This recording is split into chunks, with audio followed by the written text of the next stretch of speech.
नमस्कार, आप देख रहे हैं टीएनआई आवाज और मैं हूं आपके साथ जावेद खान। चलिए एक नजर डालते हैं देश और दुनिया की तमाम बड़ी खबरों पर। देवास में महिला बाल विकास द्वारा अंतर्राष्ट्रीय महिला दिवस के उपलक्ष्य में 3 दिवसीय खेल व सांस्कृतिक स्पर्धा का आयोजन किया जा रहा है। सहायक उप संचालक सौदागिनी शिवहरे ने बताया कि महिलाओं व युवतियों के बीच मेहंदी, रंगोली, ड्राइंग, रस्सी कूद, लेमन रेस, डांसिंग जैसी कई स्पर्धाएं आयोजित की जा रही है।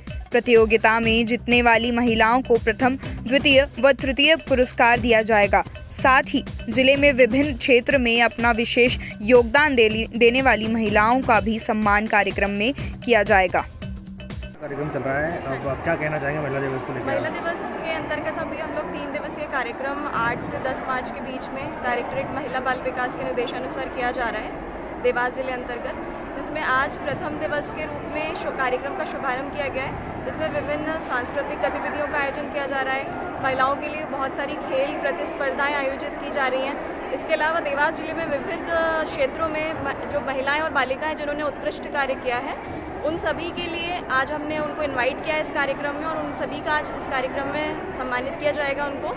साथ ही विविध प्रतियोगिताओं में जो भी प्रतिभागी भाग ले रहे हैं, उनमें से प्रथम, द्वितीय, तृतीय स्थान पर जो भी रहते हैं उनको भी सम्मानित किया जाएगा। इसी कड़ी में कल हमारा 9 तारीख को सेफ सिटी कार्यक्रम के अंतर्गत सेफ्टी वॉक और ऑडिट्स विभिन्न क्षेत्र जो हमने हॉटस्पॉट आइडेंटिफाई किए हैं उनमें किया जाना है। इसके बाद में तृतीय दिवस जो है 10 तारीख को, इसका फाइनल कार्यक्रम रहेगा अंतर्राष्ट्रीय महिला दिवस का। इसके अंतर्गत हुनर हाट यानी कि विभिन्न क्षेत्रों में जो ग्रामीण और शहरी क्षेत्रों में जो समूह हैं, NRLM, NULM और बाकी तेजस्विनी महिला समूह, महिला स्वयं सहायता समूह, इनके माध्यम से हुनर हाट जो भी प्रोडक्ट ये बनाते हैं, उन प्रोडक्ट को क्रय विक्रय और बाजार तक उनकी पहुंच हो सके, उस उद्देश्य से उसके लिए हुनर हाट का आयोजन कल किया जाएगा। इसी के साथ में हमारे जो शहरी 2 परियोजनाएं, देवास शहर और देवास दक्षिण, उनकी कार्यकर्ताओं के माध्यम से पोषण प्रदर्शनी का आयोजन किया जाएगा। ये हमारा प्रोग्राम है 3 दिवस का अंतर्राष्ट्रीय महिला दिवस के लिए। धन्यवाद। आपका नाम? सौदामिनी शिवहरे, सहायक संचालक। कानपुर से रहस्यमय परिस्थितियों में लापता हुए 2 दोस्तों के शव गंगा नदी में मिलने से हड़कंप मच गया है। सूचना मिलने पर मौके पर पहुंची पुलिस ने गोताखोरों की मदद से दोनों शवों को गंगा नदी से बाहर निकलवाया। जांच पड़ताल करने के बाद पुलिस ने मृतकों के परिजनों को जानकारी दी, जिसके बाद दोनों परिवारों में कोहराम मच गया। पुलिस ने मृतकों के शवों का पंचनामा कर पोस्टमार्टम भेज दिया और इस रहस्यमय मौत की गुत्थी को सुलझाने में लग गई।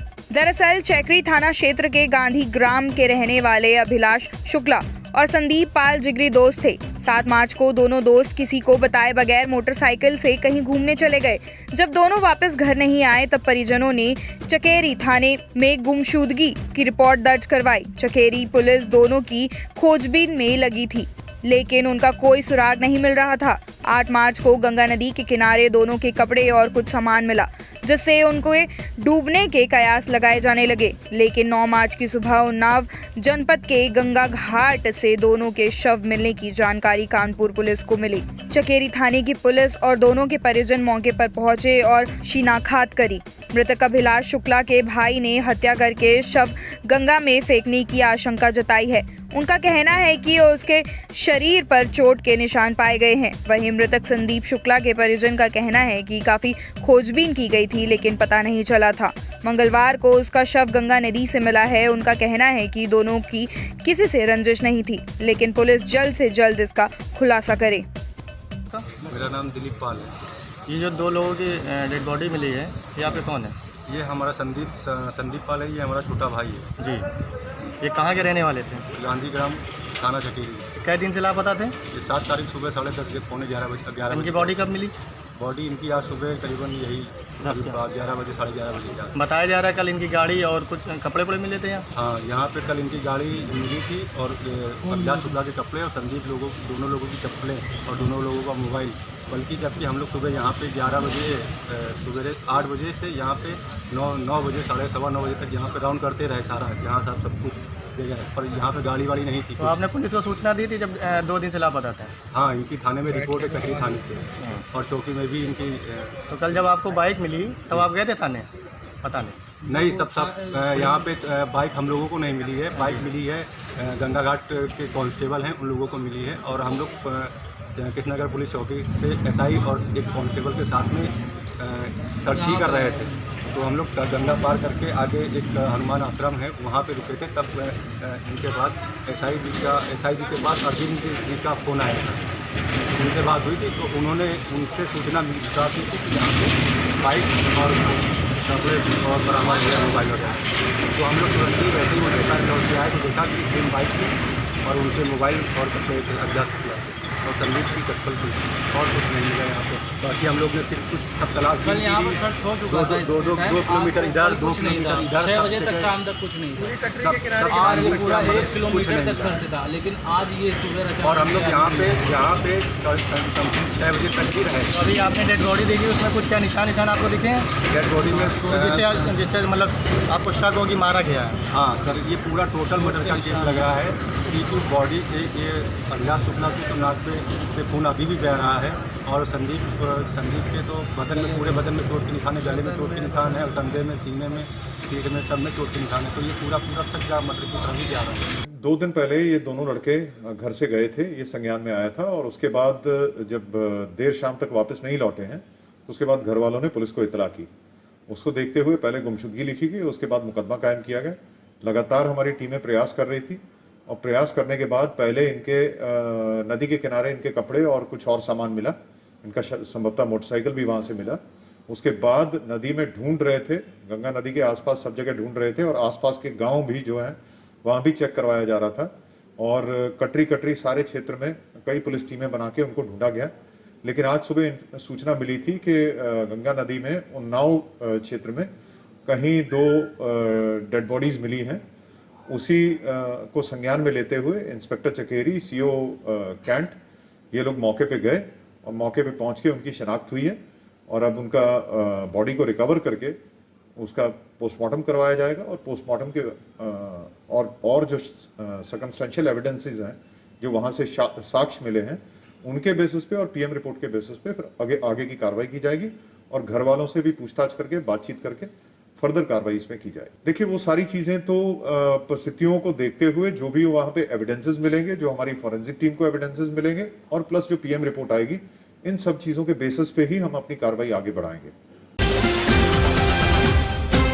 उत्तराखंड में पिछले 3 दिन से जारी सियासी उठापटक के बाद मुख्यमंत्री त्रिवेंद्र सिंह रावत ने इस्तीफा दे दिया है। उन्होंने राजभवन पहुंचकर राज्यपाल बेबी रानी मौर्य को अपना इस्तीफा सौंपा।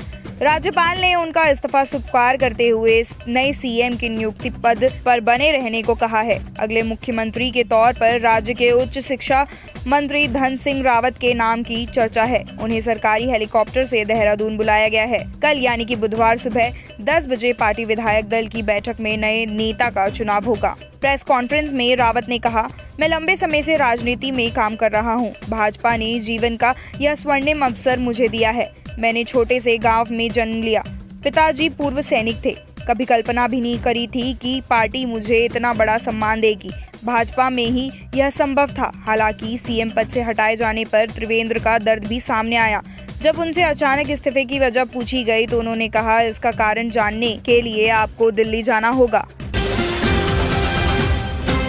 मुख्यमंत्री ममता बनर्जी ने मंगलवार दोपहर करीब 3 बजे नंदीग्राम पहुंचकर जनसभा को संबोधित किया। उन्होंने यहां बीजेपी को चेतावनी देते हुए कहा कि मेरे साथ हिंदू कार्ड मत खेलो। मैं भी हिंदू हूं और घर से चंडी पाठ करके निकलती हूं। ममता ने कहा कि अगर नंदीग्राम की जनता मना करेगी तो मैं यहां से चुनाव नहीं लड़ूंगी। ममता ने कहा कि यहां बंटवारा करने की कोशिश की जाएगी, लेकिन आपको ऐसे लोगों की बात को अनसुना करना है। ममता ने मंच पर ही चंडी पाठ किया। ममता बनर्जी ने कहा, नंदीग्राम में जब आंदोलन हो रहा था तो मेरे घर काली पूजा चल रही थी। ममता ने कहा कि बीजेपी पुरानी सीपीएम को लेकर वापस आई है। हमें 1 अप्रैल को उन्हें अप्रैल फूल बनाना है। उन्होंने कहा कि मैं गांव की बेटी हूं, हर नाम भूल सकती हूं, लेकिन नंदीग्राम को नहीं। सिंगूर और नंदीग्राम को मैं ही साथ लेकर आई हूं। ये सीट खाली होने के कारण यहां से चुनाव लड़ रही हूं। मैं बहुत अत्याचार सहकर यहां तक पहुंची हूं। सीएम ममता बनर्जी नंदीग्राम विधानसभा सीट से इस बार चुनाव मैदान में है। उनका सामना उनके पुराने साथी और तृणमूल छोड़कर भाजपा ज्वाइन कर चुके शुभेंदु अधिकारी से होगा।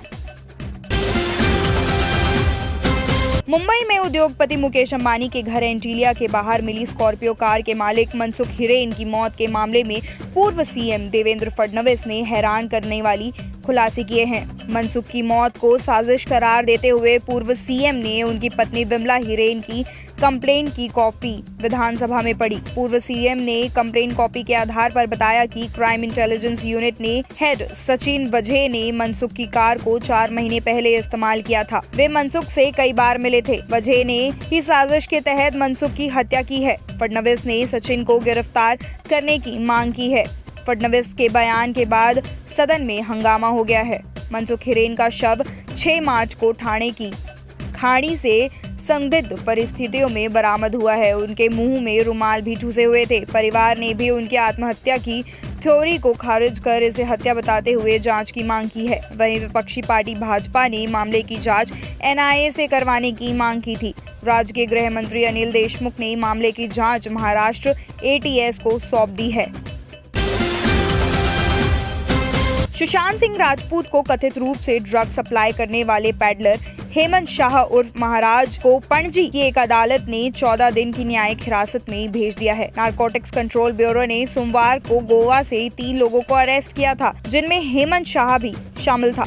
शाह के पास से 0.23 ग्राम LSD और 30 ग्राम चरस बरामद किया गया था। मध्य प्रदेश का रहने वाला है हेमंत शाह। हेमंत का नाम सुशांत सिंह राजपूत डेथ केस से जुड़े ड्रग्स मामले में गिरफ्तार हुए अनुज केसवानी और रिगल महाकाल ने पूछताछ के दौरान लिया था। दोनों के खिलाफ एनसीबी ने कुछ दिन पहले चार्जशीट दायर की है। हेमंत मूल रूप से मध्य प्रदेश का रहने वाला है और पिछले कुछ सालों से गोवा में बिजनेस कर रहा था। दिल्ली सरकार के उप मुख्यमंत्री और वित्त मंत्री मनीष सिसोदिया ने मंगलवार को 59,000 करोड़ रुपए का बजट पेश किया। इस बजट को देशभक्ति की थीम पर पेश किया गया है। पिछले बजट से 2021-2022 के बजट में 4,000 करोड़ की बढ़ोतरी की गई है। बजट में 2047 तक दिल्ली की प्रति व्यक्ति आय सिंगापुर के बराबर करने का लक्ष्य रखा गया है। बजट पेश करते हुए डिप्टी सीएम सिसोदिया ने कहा कि दिल्ली के सभी सरकारी अस्पतालों में कोरोना वैक्सीन फ्री लगाई जाएगी। इसके लिए 50 करोड़ का बजट अलग से अलॉट किया गया है। इसके साथ ही रोजाना वैक्सीनेशन की कैपेसिटी को 45,000 से बढ़ाकर 60,000 किया जाएगा। बजट में दिल्ली के सरकारी स्कूलों में देशभक्ति पर अलग से पीरियड रखने की घोषणा भी की गई है। भारत के ऑफ स्पिनर रविचंद्रन अश्विन फरवरी महीने के लिए ICC player of the month चुने गए हैं। लगातार दूसरे महीने किसी भारतीय क्रिकेटर ने यह अवार्ड जीता है। जनवरी में Rishabh Pant player of the month चुने गए थे। अश्विन ने अवार्ड के लिए होड़ में मौजूद इंग्लैंड के कप्तान जो रूट और वेस्टइंडीज के युवा बल्लेबाज काइल मायर्स को पीछे छोड़ा है। इंग्लैंड के खिलाफ टेस्ट सीरीज में 34 साल के अश्विन ने बैट और बॉल दोनों में अहम भूमिका निभाई है। सीरीज में उन्होंने कुल 32 विकेट लिए और 1 सैकड़ा भी जमाया था। इस सीरीज में 3 टेस्ट मैच फरवरी में खेले गए थे, जिनमें अश्विन ने 15.70 की औसत से 24 विकेट लिए थे। इन टेस्ट मैचों में उन्होंने 35.20 की औसत से 176 रन भी बनाए थे। इसमें चेन्नई में उन्हें दूसरे टेस्ट मैच में 106 रनों की बेहतरीन शतकीय पारी भी शामिल थी। फिलहाल TNI एक्सप्रेस में सिर्फ इतना ही। देश और दुनिया की तमाम खबरों के लिए आप देखते रहिए TNI आवाज, आपकी आवाज के साथ।